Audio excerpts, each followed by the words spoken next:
What's that smell in this room?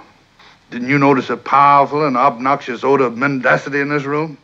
Rods. In this gripping second season, we delve deeper into the heart of Georgia, in a state where the odor of mendacity lingers in the air. Our intrepid team of chat room investigators is on a mission to peel back the layers of deceit and uncover the truth. From backroom deals to embezzlement scandals, no stone is left unturned in our pursuit of justice. But as tensions rise and alliances shift, who can be trusted in the Peach State? Join us for a season ripe with drama, where even the fruit isn't safe from corruption, because sometimes the juiciest scandals are right under your nose. Have you ever been in a situation where you work for an employer and you've been given a budget of so many thousands, maybe tens of thousands, hundreds of thousands of dollars that you are to allocate and to spend on various and sundry projects? You do everything that you're supposed to do. You've hired the contractors, you've paid the fees, you got the consultants, you bought the donuts and the coffee and all that kind of stuff. You did everything that you're supposed to do with the $100,000 that you were given. However, and all of your all your subordinates, they turned in all their receipts, they did all their reporting, everything like that. However, you forgot to turn it into the finance person. And so you get a spicy email from the finance person. Hey, person, I need those receipts and all of your reporting for the $100,000 that we sent you. We see that you've done some things, but we just want to get those receipts and see that all 100,000 was properly spent. Well, if you saw that, you would probably immediately submit the paperwork to show and to prove that you've done the work that they ask you to do. There'd probably be very little pushback. There'd probably be very little, might be a little bit of apology. I apologize. Tom, I apologize. Sally, I meant to send this in and I missed it. You print the forms, you open up the folder and you forward the folder to them and you're done. Finished. No other questions, no other concerns about it. However, what would happen? What would it look like if you had not done what you were supposed to do with the money? Maybe you spent some of it in the right direction, but maybe you wasted a lot of it. Maybe you didn't do what you were supposed to do with the money. So what would that look like? Well, it probably would look something like what we're looking at with Fani Willis. And we all know Jim Jordan asked her several times, hey, can you show us what you've done with the federal funding that you've received? And Fani Willis initially said, hey, I've sent it to another department. Go ask them, which was kind of weird, but that is what it is. And Jim Jordan sent back like, no, we need you to go ahead and submit that paperwork to us if you don't mind. And Fani Willis, still to this moment, has not submitted said paperwork. So let me pull it in. We're going to just look at it together. We're going to look at an article pertaining to it. Then we're going to actually look at Fani's most recent letter that she sent to Jim Jordan and see what y'all think about it. Because it just seems pretty precarious to me that, hey, if you had done what you're supposed to do, would you be pushing back this hard? I don't know. I don't think so. So let us go. Here we are. And this is Fulton County District Attorney Fani Willis laid down the law with Republican Representative Jim Jordan this week. All right, let's see what she's done. Let's see what she's done here. On Wednesday, Zachary Conan of CNN first reported a letter that Willis sent to Jordan's office responding to his subpoena he previously sent requesting more information for a House Judiciary Committee investigation into her use of federal funds. Again, think about it. If you had done what you're supposed to do, how difficult would it be for you to just give them the paperwork? Give them the evidence. I am in receipt of your letter dated March 14th, 2024. I categorically reject the assertion that this office is deficient in responding to the committee's subpoena dated February 2nd, 2024. So basically, I sent you the stuff. How dare you say that I didn't send it to you? Well, would he be asking you for this if in fact you had sent it? This woman just doesn't stop. The letter obtained by, Conan said, As you know, in your letter, we have already provided you with the substantial information about our program that are funded with federal grants. Further, as I expressed to you in my letter dated February 23rd, 2024, this office is in the process of producing relevant documents to you on the rolling basis. We'll come back to that. And is undertaking a good faith approach to provide you with responsive information about our federal grant funding. The letter added, what is a rolling basis? So you're going to just turn in paperwork as you see fit in the time that you want to turn it in? How does that work? How does Fani Willis think she's going to get away with this? And if you remember, Jim Jordan basically said next you're going to be held in contempt of court or contempt of Congress. Please forgive me. In contempt of Congress, just give us the paperwork. Just give the man the paperwork. It's not like he's asking for your bank information. He's not asking for your cell phone number. He's asking for the proof and the evidence that you've used the federal funding that they granted you properly. Because remember, part of this was that there was a whistleblower that went to Congress and said, Fani is misusing the funds. So just prove that you didn't misuse the funds. This could all be done away with if Fani Willis would just stop grandstanding and just show and prove that she's done what she was being asked to do. That is, if she actually had done what she was being asked to do. Continue, Jason. There we go. The letter goes on to state that Jordan's request of extensive document demands is unreasonable and uncustomary and would require this government office to divert resources from our primary purpose of prosecuting crime. So we can't give you receipts, paperwork, and documents because we're prosecuting crimes. But we just looked at Fani Willis is being sued by the ACLU because she has countless people who are being incarcerated, being held and have not been indicted. What are you doing down there, Fani? What are you doing? This is crazy, but let us continue because it's going to get more and more crazy.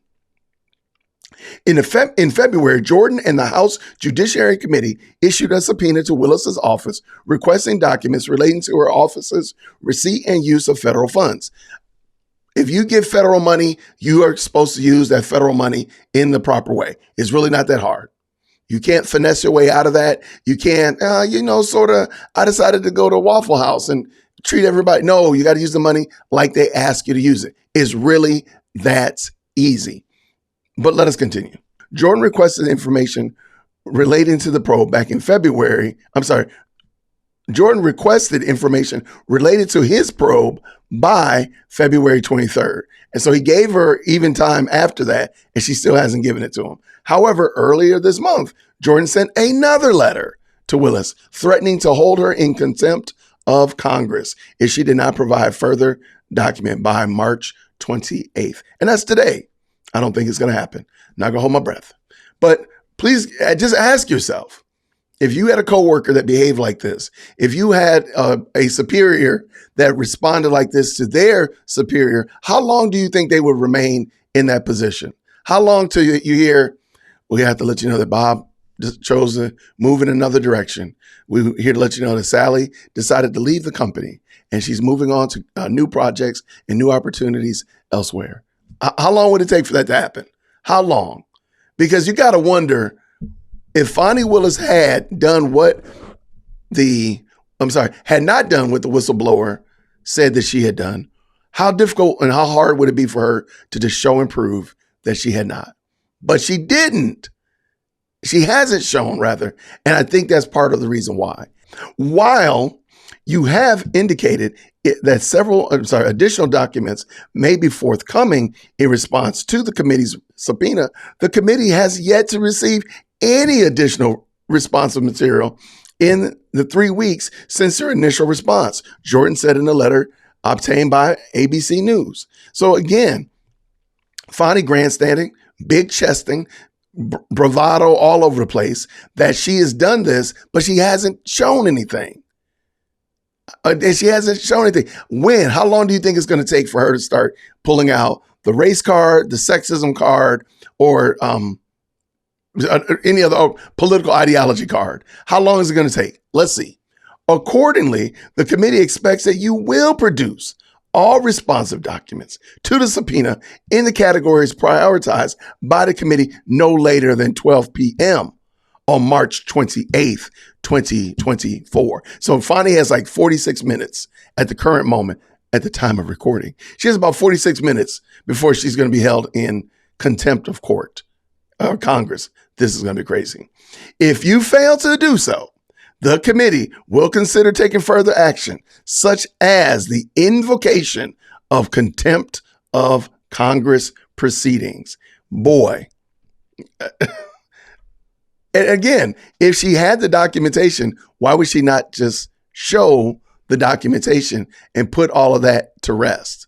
Why not just show and prove? Why not say, you know what? Hey, I apologize. We meant to send you this. Here's the email. Here's all the folders. We uploaded it to the K drive. We did that in the third. Why not? Because she didn't do it. Because what the whistleblower said is actually probably true, in my opinion. Let's go. The letter from Willis to Jordan on Wednesday states that they are working on producing additional documents today, but noted that Jordan's efforts will not derail the election interference trial. What does that got to do with anything? Please understand, in these people's mind, all roads lead to Trump. When you have Trump derangement syndrome to this level, like nothing makes sense except to say that Trump somehow is involved in it. But let's continue. My family, my staff, and I have been threatened repeatedly by people making violent, often racist attacks. What's that got to do with you doing your job? What does that have to do with you doing your job? I'm just asking. Fair question. What does it have to do with you doing your job, Lady Willis? Please, what does it have to do?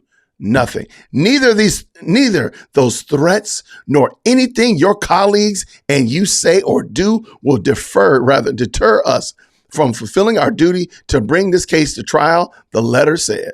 Wow. Fine, just do your job. Do the job that the people of Fulton County expect you to do. If you use the money correctly, then just show it. But again, this goes back to, we saw this on the stand when she said she would not let them see her bank records.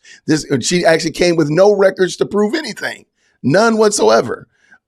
Again, there's countless examples of this. And I think it goes to show Fani Willis doesn't care. Like, she does not care. She's just going to do whatever she wants to do. She'll probably still be trying to prosecute this case.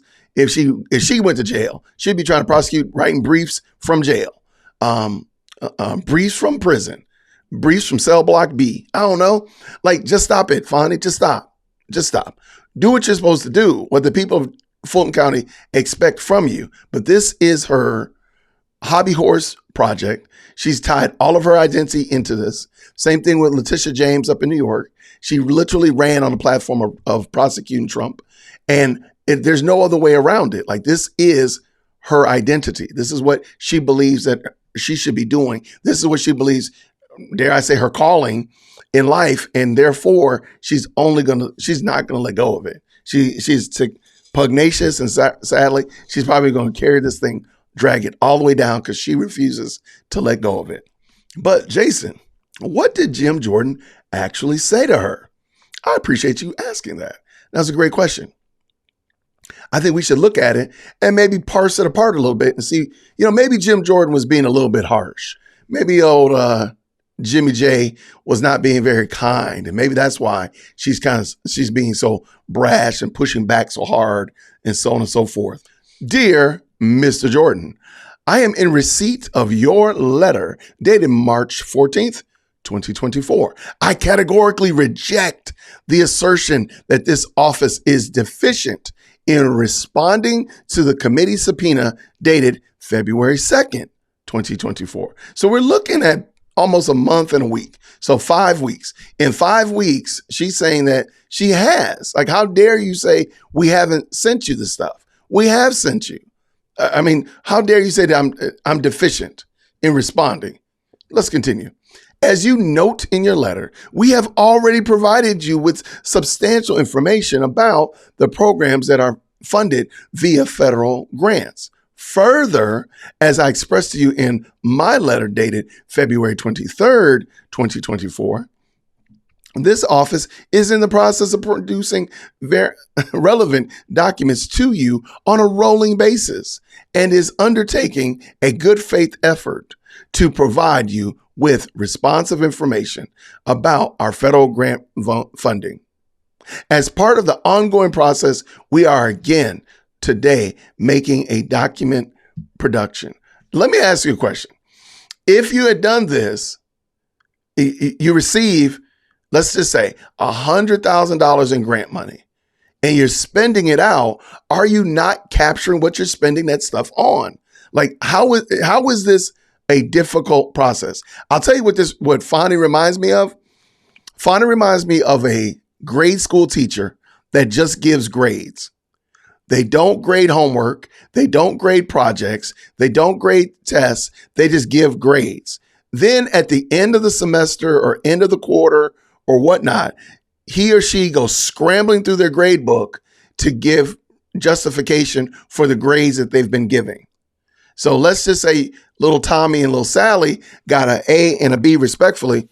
And now Miss Bumblebee is trying to figure out, how did I come up with little Tommy getting a A and little Sally getting a C, or vice versa, whatever it was. And it sounds like this person is just going in, adding grades to the grade book.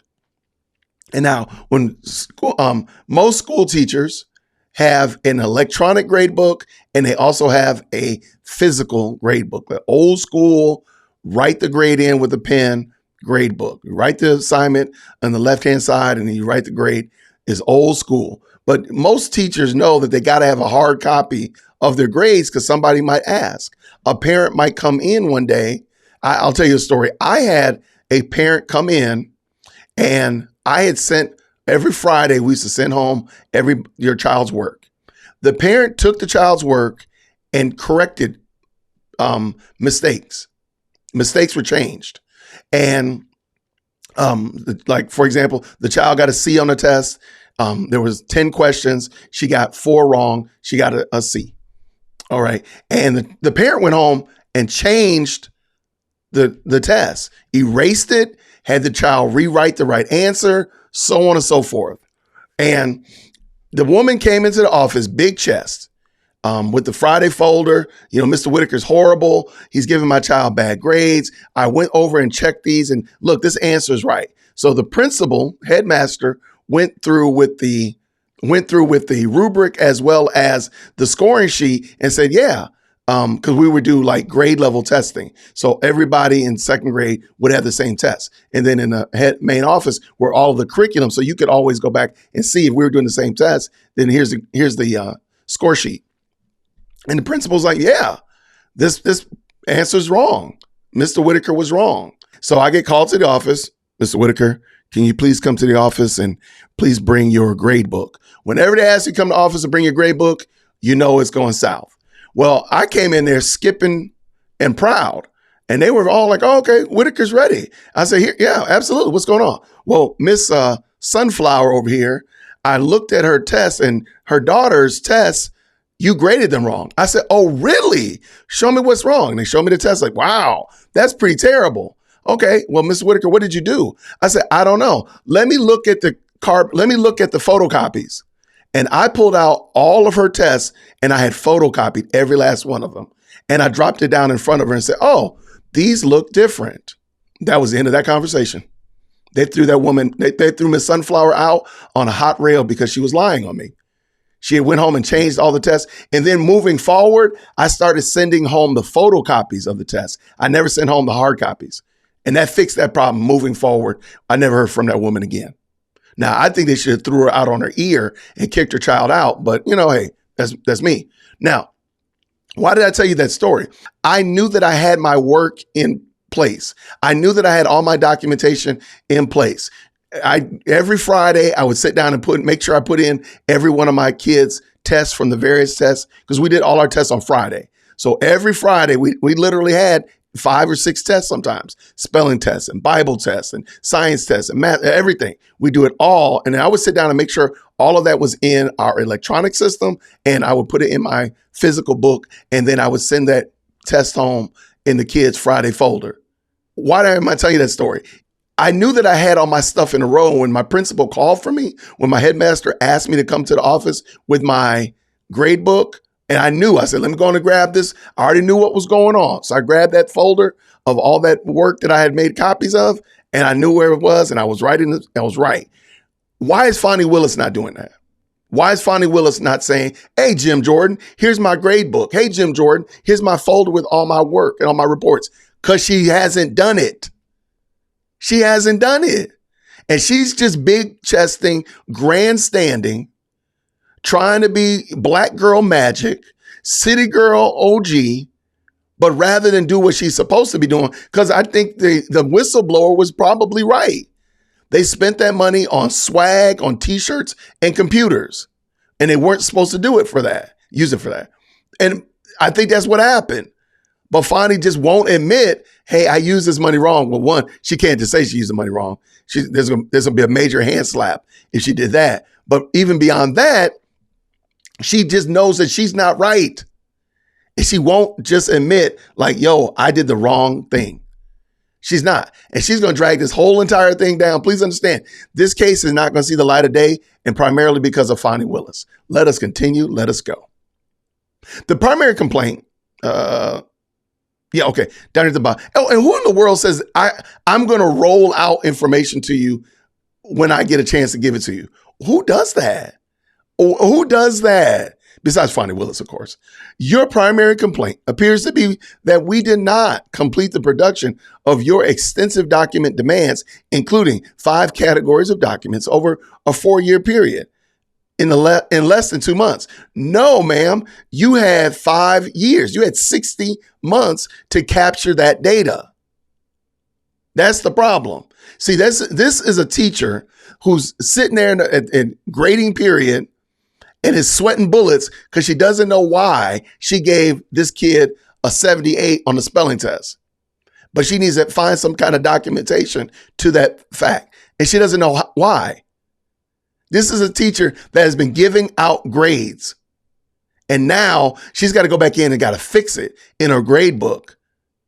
Or she's got to put it in the physical grade book and then upload it into the electronic grade book so that the principal can see it. Because some schools, the principal wants to see the grades before you even submit the grades to the report card. So the principal can see your electronic grade book. And she's trying to update her electronic grade book, and she don't have any documentation for it.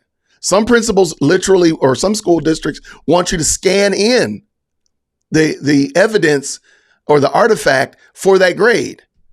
So yeah, you got the kids' work, you made a copy for yourself, upload that copy and attach it to the grade so they can see it.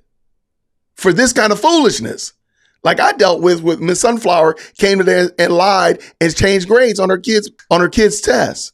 The demand is unreasonable and uncustomary and would require the government office to divert resources from our primary purpose of prosecuting crime. Listen to how grandstand this woman is. And she's speaking to somebody who can really ruin her day. Okay? She can try black girl magic all day long. She can wiggle her fingers and twinkle her nose and say black girl magic 3 times, but please understand, Jim Jordan can really bring a lot of issues for Fani. Look how she responds to him. And this is supposed to be a woman that we respect and esteem, the face of feminism, right? This is her. Let me be clear. While we are abiding by your subpoena in good faith and with due diligence, we will not divert resources that undermine our duty to the people of Fulton County to prosecute felonies committed in this jurisdiction. Ma'am, why are you being sued by the ACLU for not doing that? I'm just wondering. We will not shut down this office's efforts to prosecute crime. Who asked you to shut down your office and not do the job that the people of Fulton County ask you to do? This is grandstanding. This is gaslighting. This is, in my opinion, just the complete and utter arrogance of Fani Willis that is going to cause her case to hit an iceberg and take on water. Let's continue. We will not shut down this office efforts to prosecute crimes, including gang activities, acts of violence, and public corruption, to meet the unreasonable deadlines in your publicly motivated investigation of this office. So she is now not only impugning Representative Jordan, now she knows his motivation for doing this. He is publicly trying to shame Fani Willis. How dare you, Jimbo Jordan? How dare you publicly shame her? How dare you? Shame. Amazing. And again, like, she wants people to take her seriously. She already said, look, I don't got all my grades. Mr. Caterpillar, I don't have all my grades in my grade book. I'm putting in the grades right now. I'm putting together artifacts. In some school districts, this is a crime. Matter of fact, this is part of the problem with the Atlanta cheating scandal, was that people were making up stuff. They were lying on standardized testing. So it seems to me to be so comical that Fani Willis prosecuted those teachers in that Atlanta public school cheating scandal. And she herself is doing a very similar thing with federal funding. You can't make this stuff up. You cannot make this stuff up. As noted above, included with this correspondence are additional documents responsive to your subpoena, including the documents that are responsive to priority categories identified in your March 14th, 2024 letter. We will make another production in the coming weeks. Does this sound like somebody who has done their due diligence? She make it sound like everybody from the janitor to the valet to the secretary to the DA is going to stop doing this in order to produce this information. And that's not the case.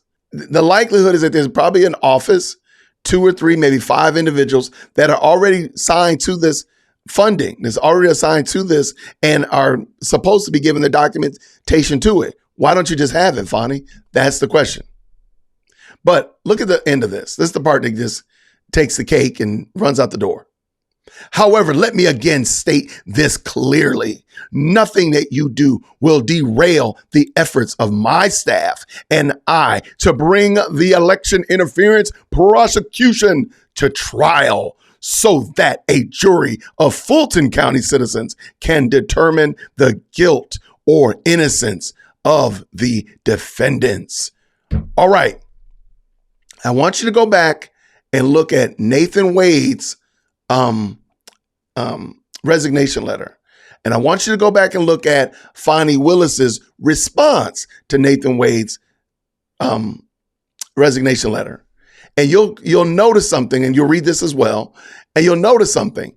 They make lots of tacit and veiled commentary about what? About Fulton County, their jurisdiction, case staying in our boundaries, our county boundaries. They don't want this case to go anywhere but to Fulton County. They don't want it to go to Athens. They don't want it to get moved to Tifton County. They don't want it to get moved to Rome. They want it to stay in Fulton County. And I think that is going to be part of the problem. Because if this case is good, let's say that it's legitimate, then it would be legitimate in Fulton. It would be legitimate in Rome, in Athens, in Tifton, in Bibbs, or any other county that it could possibly move to. You see that mentioned a lot. And I think that's going to be when the case falls apart and is no more, you're going to remember like, yeah, they could have probably moved this somewhere else and maybe tried with another place. Maybe Cobb County would have taken it. I don't know. Dallas might have taken it. I don't know. But I see this a lot where they mention, just kind of underline, that we're going to hold on to this case you're going to have to remove this case from my cold, dead hands. That's tacitly what she's saying. But let's continue. My family, then at the end, my family and staff and I have been threatened repeatedly by people making violent, often racist attacks. Neither those threats nor anything your colleagues and you say or do will deter us from fulfilling our duty to bring this case to trial. And there's Fani Willis's signature, and she is done. I have no idea. I have no idea how that woman is going to stay employed with that type of behavior. But crazier things have happened. More banana things have gone on than this before. So I can't be totally surprised. Ain't nothing more powerful than the odor of mendacity.